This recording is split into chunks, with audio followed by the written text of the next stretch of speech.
दोस्तों जीरोधा काइट में अगर आपको GTT ऑर्डर लगाना है तो सबसे पहले मैं आपको GTT समझाऊंगा 1 मिनट के अंदर, और फिर हम GTT ऑर्डर कैसे लगाना है वो बताएंगे, चाहे वो बाइंग के लिए हो या सेलिंग के लिए हो, और सेलिंग में क्या प्रॉब्लम है वो भी बताऊंगा। सबसे पहले GTT समझते हैं। तो GTT का मतलब होता है गुड टिल ट्रिगर्ड। यहाँ पर उसके बारे में डिटेल्स लिखी हुई है, मैं आपको सिंपल लफ्जों में समझाता हूँ। जब भी हम कोई ऑर्डर लगाते हैं, जनरली लिमिट ऑर्डर लगाते हैं। देखिए, जब भी हम कोई चीज़ खरीदने के लिए जाते हैं, कोई शेयर खरीदने जाते हैं, तो हमारे पास 2 ऑप्शन होते हैं, मार्केट और एक होता है लिमिट। ये देखिए, मार्केट का मतलब होता है कि जो भी मार्केट रेट चल रहा है उसी रेट पर इसका शेयर खरीद लें, और लिमिट का मतलब होता है कि नहीं, मैं मोल भाव करूंगा, जब प्राइस गिरेगा, जैसे 674 रुपये था, मैंने 670 कर दिया, 670 पे आएगा तब मैं खरीदूंगा। लेकिन जब भी हम लिमिट ऑर्डर लगाते हैं, इसकी वैलिडिटी होती है 1 दिन की, मतलब शाम तक 3:30 बजे तक की। अगर उसमें ये प्राइस आया तो मुझे मिल जाएगा, अगर नहीं आया तो नहीं मिलेगा। फिर मैं अगले दिन फिर से एक लिमिट ऑर्डर लगाऊंगा, अगले दिन फिर से एक लिमिट ऑर्डर लगाऊंगा। ये अगले अगले दिन की जो पिक्चर को खत्म करने के लिए आप GTT का इस्तेमाल कर सकते हो। इसका नाम है गुड टिल ट्रिगर्ड। ये 1 साल के लिए वैलिड होता है, मतलब 1 साल में कभी भी आपका प्राइस आया, ऑर्डर एग्जीक्यूट हो जाएगा, आपके पास शेयर्स आ जाएंगे। अब लगाने के लिए क्या करना है, प्रोसेस आपको धीरे धीरे समझ में आने लग जाएगी। सबसे पहले जीरोधा का फर्स्ट पेज खोलो, वॉच लिस्ट मेरी बनी हुई है। आप चाहें तो यहाँ पर कोई ऐड करना आप कर सकते हैं, नाम लिख सकते हो, इस तरीके से मिल जाता है ना, इस तरीके से मिल जाते हैं चीज़ें कंपनीज। मैं फिलहाल यहाँ पर देखूंगा, इस पर क्लिक करूंगा, जो भी मुझे पसंद आया उस पर क्लिक करूंगा।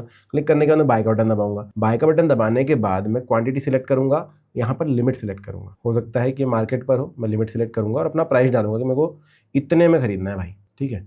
और यहाँ पर देखिए GTT लिखा हुआ है, उस पर क्लिक करूंगा। जैसे मैं GTT दबाता हूँ, यहाँ पे कोई स्टॉप लॉस और टारगेट का भी ऑप्शन देता है, बट मुझे उनसे लेना देना है नहीं फिलहाल, क्योंकि मैं इसको होल्डिंग के लिए रखने वाला हूँ, है ना। कुछ लोग जो ट्रेडिंग कर रहे होंगे उनको रहेगा कि भाई स्टॉप लॉस भी लगा के रखते, टारगेट भी लगा रखते, इतना निकल जाएंगे, मुझे वो सब नहीं करना। मैं GTT लगाता हूँ और बस मैं यहाँ पर बाय करता हूँ। जैसे ही बाय का बटन दबाऊंगा, ये मुझे एक नज देता है। ज्यादातर जो स्टॉक्स पिछले कुछ दिनों में अच्छा परफॉर्म नहीं करते उसके लिए दे देता है ये। अगर आपकी एनालिसिस तगड़ी है तो आप उसके साथ जा सकते हैं, नहीं तो फिर आप वापस एनालिसिस करिए, एनालाइज कीजिए। प्रोसीड करूंगा, अरे देखिए मेरा ऑर्डर प्लेस हो गया। अभी ऑर्डर में जाकर देखूंगा ऑर्डर्स के सेक्शन में, तो यहाँ पर एक ओपन ऑर्डर की तरह दिखाई देगा। इस पर जैसे मैं क्लिक करता हूँ, ये मुझे सब कुछ दिखा रहा है। देखिए ओपन है, 52 रुपये 90 पैसे में मैं खरीदना चाहता हूँ, 53 रुपये 57 पैसे का ये है। इस पर क्लिक करूंगा, नीचे इसकी डिटेल्स मिल जाएगी, और नीचे जाऊँगा तो यहाँ पर दिखाई देगा मुझे और डिटेल्स। डे CNC मतलब कैश एंड कैरी के लिए मैं ले रहा हूँ इसको, वैलिडिटी प्रोडक्ट ये है, स्टेटस ओपन है, यूजर ये है, तो ये सारी चीजें मुझे यहाँ पर दिख जाती हैं। अब ये हो गया खरीदना, साल भर में कभी प्राइस आए ये मुझे मिल जाएगा। बेचने की बात जब आती है तब क्या होता है, तो देखिए, क्योंकि पोर्टफोलियो में जो भी स्टॉक है, मैं कोई भी स्टॉक अगर यहाँ से बेचने के लिए जाता हूँ, इस पर क्लिक किया, एग्जिट करता हूँ, यहाँ पर मैं क्वांटिटी सेलेक्ट कर देता हूँ,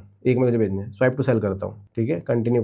देखो ये बोलता है ऑथोराइज करो, CDSL पे T पिन डाल करके ऑथोराइज करो, क्योंकि मैंने इन्हें DDPI दे नहीं रखा। ये देखिए यहाँ पर DDPI भी है। अब मैं ये दोनों चीजें आपको समझा देता हूँ। जब मैं सेल करने के लिए जा रहा हूँ तो ये बोल रहा है T पिन दो, मतलब हर रोज सुबह आपको अपनी सारी होल्डिंग्स वेरीफाई करनी है। अगर आप कुछ भी बेचना चाहते हो तो CDSL पे, उसके बाद ही आप बेच सकते हो। हर दिन करना पड़ता है, सुबह एक बार कर दो, दिन भर कुछ भी बेच सकते हो। अब क्या होगा, जब आपने सेल का GTT ऑर्डर लगाया हुआ है, किसी दिन आपका रेट आ जाता है, मान के चलो आपने यहाँ पर था, आपने इसको GTT लगाया हुआ है और क्वांटिटी सिलेक्ट करी हुई है 10, है ना।